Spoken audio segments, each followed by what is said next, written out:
My name's Neville Clarence. I come from Pretoria in South Africa. I'm Aboobaker Ismail, also known as Rashid. I come from Johannesburg in South Africa. I came from a fairly wealthy family where we had two black servants. Even as a liberally minded English-speaking white person in the country, my parents didn't really know people other than so-called white people. Even though we grew up as Indians culturally, in South Africa, the government at the time when we grew up had the policy of racial segregation, that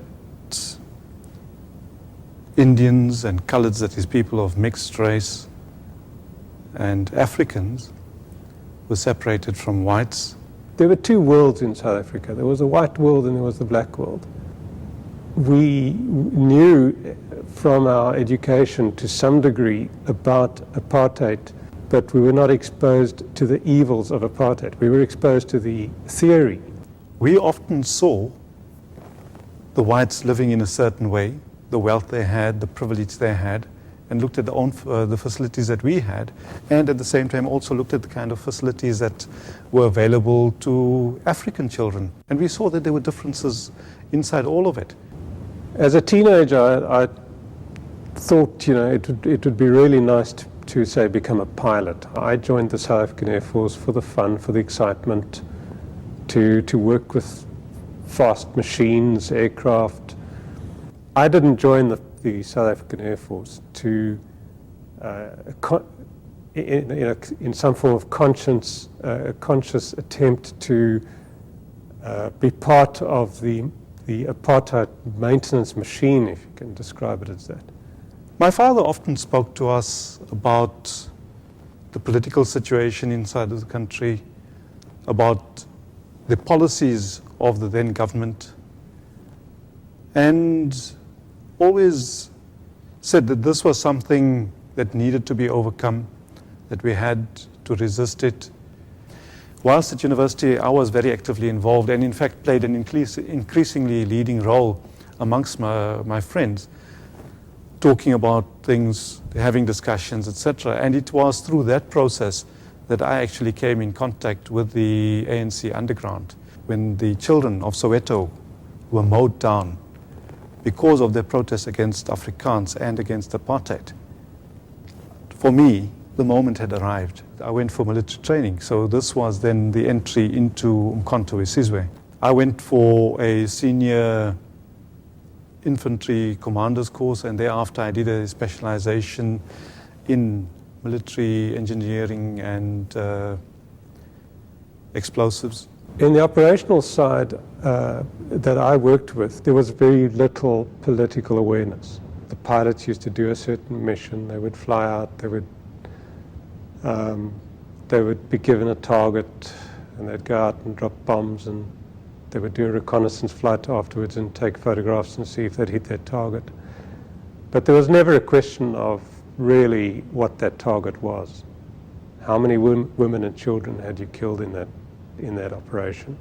The Special Operations Unit had been put together very specifically to strike at strategic targets. The ANC was very determined that we wouldn't simply have a racial bloodbath. We targeted the military which upheld the apartheid state.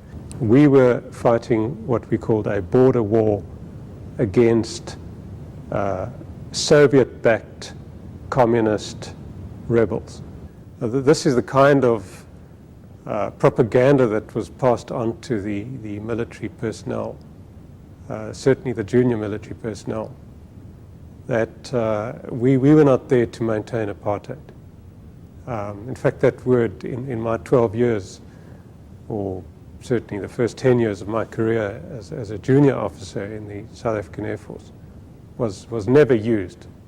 We needed to find a situation where we had a huge concentration of military personnel. We came to the determination that we should carry out the attack against the South African Air Force headquarters. I traveled by car to the South African Air Force headquarters building in the center of the city, We parked the car right outside the main entrance to the building. The car in front of me exploded. Instantly, I didn't see anything. The windows were shattered, etc.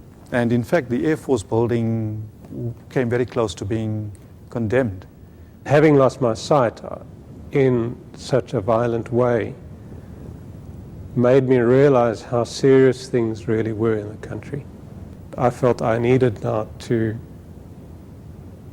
do what I had to do, and that was to try and make a change perhaps from within the system. Once I joined the intelligence system, the harsh realities of the oppression was being exposed to me on a daily basis, and it left me absolutely shocked. I'm proud to have been part of the liberation of my people. Yes, at times you sit back and think about whether it was all necessary. And the answer is a simple one. Had there not been apartheid, we would not have had to engage in that kind of thing. Since the explosion, I think I became fascinated with an overwhelming desire to know who was behind the explosion, how did it happen, why. On the first day of the Truth and Reconciliation hearings in Pretoria, where they were going to specifically focus on the Pretoria car bomb explosion, I had a message from a journalist through my lawyer who said basically that one of the victims wanted to meet with me. It was very important for me personally to know that I don't bear any grudges and that I don't see him as an enemy. To see Neville walking up blinded is a very, very moving thing. It's so relieving to be able to walk around and shake the hand of a person who might have done something against you. A meeting of the hearts. To be able to hold hands with someone whom you know has directly been affected by an operation that I'd planned. It was a dream come true. It was a wonderful experience, and it's still not over. It's still happening. It actually captured what the Truth and Reconciliation process was about. This is the beginning of something bigger, that we can walk down the roads and make the change. People who are still bitter, who are still affected by the struggle, that they must simply look at Aboobaker and myself and say, look, well, we can do it, why don't you do it? And to everybody I would say, there is hope, there is a future, and we can walk down the road and make a difference.